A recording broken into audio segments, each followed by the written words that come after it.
across the board with Ian the Colonel here on hawkradio.org and acrosstheboardradio.com. A lot of great new metal albums coming out right now, man. We talk about Shadows Fall, As I Lay Dying, all these bands that we've had on. And one of the best bands coming up right now has been around for a while, still doing big things. New album out right now from the East Coast over here with us. Jersey. Out of Jersey. Got to be God Forbid. We've got Doc with us right now. Doc, welcome to the show, brother. Hey, thank you for having me. Absolutely, Anytime. man. We're huge fans. I got to tell you, Don't Tell Me What to Dream. I heard this for the first time the other day on another radio station, actually, while I was driving. And I heard it from the start. And I was like, as soon as it kicked in, I was like, where the hell has this song been all my life? Love that song, man, because it just builds, and it's like, it kicks you right in the face, man. It's just an unleashing of metal. I love it. Where did that riff in the beginning of that song come from? Well, the thing, it kind of sprung from a tuning that we were using. Okay. And it was this tuning that my brother used on the last album on a song called That's the Angels. Right. And it had this really kind of doomy, kind of like nothing era, like Meshuggah kind of happened. And I was like, man, that was a really cool tuning. I got to use that again. And then we were like messing around with this instrumental track. And in the room, like, it was actually recording of me like figuring out the riff. Okay. You know, so I kind of started with that, with the main riff, and I just kind of built it piece by piece. And something people don't know, there's actually an instrumental track on the record that was part of Don't Tell Me What to Dream. Really? And we ended up just splitting them in half and making it like a 3-minute song and a little instrumental. But it was originally like a 6-minute track, you know. Yeah, we just I liked it. I always wanted something that was just groovy and, you know, and just chunky and kind of, you know, just had a nice kind of balanced flow to it, you know. And it just works, man. And then, it does. You know, lyrically, you know, Byron came with some really cool kind of anthemic stuff, and you know, I like starting the album off with it because it's a little bit counterintuitive. It's not a normal God Forbid track, but something that kind of, you know, gets your attention. The whole album is fantastic. You know, we've heard it here at the radio station. We're playing, Don't Tell Me What to Dream right now. The new album is called Equilibrium. It is out right now. Go get it. And these guys are on tour. And again, music is made to be experienced, not just listened to. Go see them live, please. I have not had the chance, nor has the Colonel, to see you guys play live yet, but looking forward to it hopefully sometime in the future. Very soon. Absolutely. So tell the people where you're touring. You guys are kind of all over the country right now, right?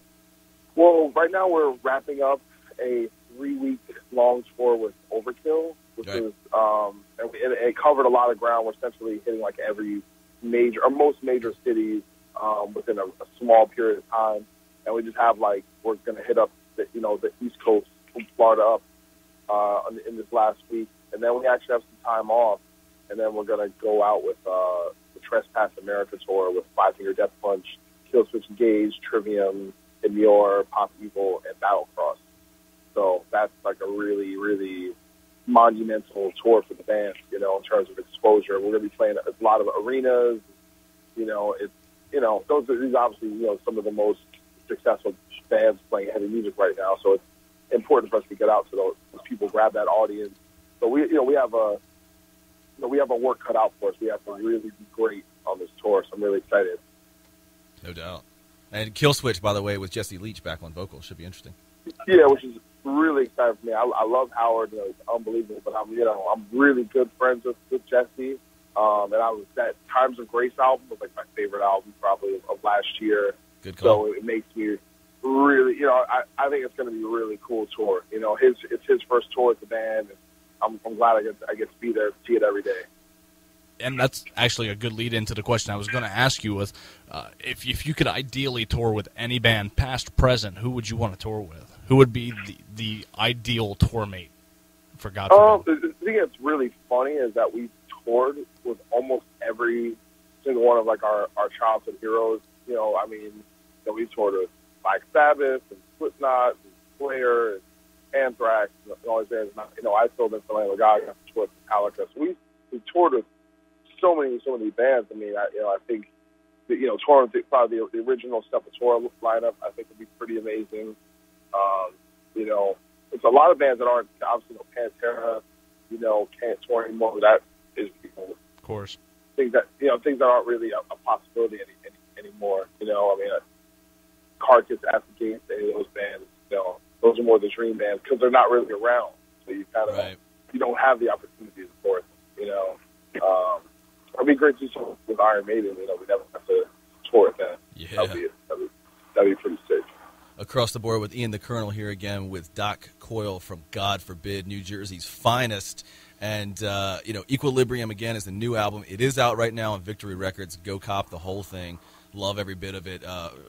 First note to last note, man, it's sick. Yeah, absolutely. And we never say that. We don't suck up to anybody. If you ask me what I thought, I'd tell you the truth. And we really love this album. So we appreciate you taking the time to, put that care into it. We always harp on this, that so many people make crap albums these days to fulfill contracts. And, we're just such huge fans of people that take the time to put out good music. And it comes through, I think, in the tunes. But, well, go ahead. No, I'm saying, we put more time into this album than any other album, because at the time when we started writing it, we didn't have a record deal, and we had to do demos to shop it around, so we could show people with fans. So it made us really, having that time really made us focus on all the details, doing all the pre-production, getting different producers involved, and we got a really, really, fantastic production team. We kind of went a la carte. We had Mark Lewis do all the music, and Jake Tukoff do the vocals, and Jens Boger mixed it. It was all to me, like an all-star production team. So they really took what we were doing and enhanced it. So I think in terms of, execution, and care put into the album, I don't think we could have done any more than we did. And I think, and like I said, I think it is reflective in the quality of the material. I mean, if you're, and I don't even say that, I think everyone should like what we do. Right. Some people just aren't going to be interested in doing that. Perfectly fine. But I think if you're into the style of metal that we do, I think we do it really well. And I think we made a really strong album. No doubt, man. Now, you guys are from Jersey, obviously a metal band, but with the recent passing of, a New York legend, MCA, did you guys grow up on the Beastie Boys music at any time, or? Well, the thing is, I've never been a big Beastie Boys guy, but, outside of, the popular songs, I think that everyone knows. I'm not the best person to discuss that, but in terms of understanding the relevance and the impact and the importance of that group, I think is because although they were really successful and broke a lot of ground, and and some people might want to use race as a caveat in their success. I think in general the story was told that they were legit and they always were a step ahead of everyone. In terms of their creative output, right. And relevance, and I mean that in an artistic way, not just the commercial way. That's I think a tough tightrope to walk, and you can actually be really commercially successful, but still have a lot of artistic credibility. They were able to do that. No so I have nothing but respect, and it's really a shame. We lost someone from Run DMC. Now we lost someone from Beastie Boys. It's kind of interesting now. Hip hop has kind of moved into that era where now certain people just aren't with us anymore. Yeah, losing. We've lost people from Gwar and Slipknot, and a lot of great musicians out there that unfortunately have passed on, for sure. But getting back to Equilibrium, as far as the recording, you said you took your time and you had a great production team, an all-star production team on this. What do you do as a guitarist when you're chasing tone? I mean, is there anything that you did crazy, to get certain tones on this album, or what was the thought process and I guess technical process on that? Well, I really put the faith in Mark. That's part of the reason why we hired him, is that he is a tone Nazi. The dude will sit there and pour over, settings and guitars and amps, and really just get in there and in a way that I don't have the patience for. I know what I want, but at the end of the day, the sound really comes from your hands, and sure. And I was basically trying to get him to get the most out of what we were doing, so because what we actually ended up doing was recording we got a tone with, like, you know, my rig, but we did it at our singer's house, you know, but the intention was we were going to re-amp it and get tones later. Okay. Get, you know, the final tone. So he ended up, when we weren't around, before it went to mix, he ended up dialing in a new guitar tone, you know, and took it up another notch. So but that's what you hire people for, is for that expertise. Yeah, you know? for sure. And I'd rather do that, give people the freedom and give them the responsibility, and usually if you do that, they're gonna flourish, you know. And I think it came out great. And then also, Jens Logan as a mixer had a very big hand in the final product in terms of the tone. Okay. You guys played the New England Metal and Hardcore Fest last month, and as you mentioned earlier, you also are about to go on the Trespass America tour. Which do you find easier to deal with, touring or these big one-shot festivals? Oh, I mean, easily touring. I mean, to be honest, I mean, New England is cool. We played it a bunch of times, but in the festival realm, it's not really the most convenient one, just because of the logistics. There's not a lot of, you know, space for gear and dress. There's not, you know, a lot of dressing rooms and parking and stuff like that. It's not really the best scenario, as opposed to when you go to Europe and, you know, they have a festival in an open field with tons of bands, and there's usually like very good catering, and they really take care of you. They have the the resources to make it as comfortable as possible. Nice. But, you know, New England is essentially you're doing a large club show with a whole bunch of bands. That's, you know, because, you know, we'll play the Palladium list on a regular tour, you know, and it's a lot easier to deal with when it's just 4 or 5 bands as opposed to 20-something bands. And then from a touring respect, you know, doing an Ozfest or a Mayhem Fest, you know, they're built to handle, you know, all the bands and everything is set up, and it's very efficient. Those tours are run very well, and I expect, you know, the same thing from Trespass. Plus, you're doing it every day, so you know the routine, you know, right. and the system of how it all works. You just get used to it. So when you come in there on one show, you know, you're not. It's a lot more hectic, you know, in terms of, you know, just going through the whole setup and breakdown. And, you know, it's a little more frustrating, to be honest, doing those types of shows. Across the board again, we're here with Doc Coyle, guitar and vocals from God Forbid, Equilibrium, the new album out right now on Victory Records.